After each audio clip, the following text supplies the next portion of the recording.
Ska jag kolla in i kameran då? Ja, för fan. Varsågod. Ja, det är bra. Titta ner.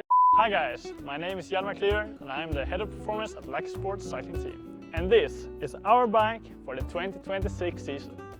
We start with the frame.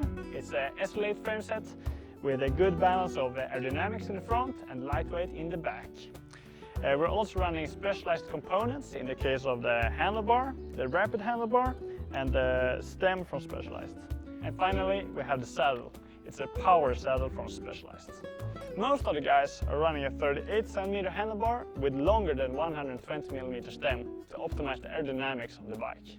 The group set is the Shimano Ultegra Di2 12-speed system with 54 and 40 chainrings on the front and 1130 in the back. Wheels are from Vision. These are the indestructible Trimax 30 wheels. Perfect for training, combined with the Continental GP5000 STR tires in 30 mm configuration.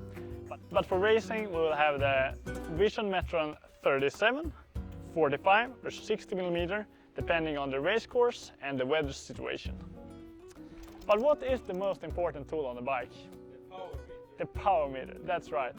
That's why we have chosen the K-Force Powerbox Team Edition. It's a very reliable and accurate power meter. And if you follow cycling a lot, you'll be lucky enough to see this bike in the front of the peloton.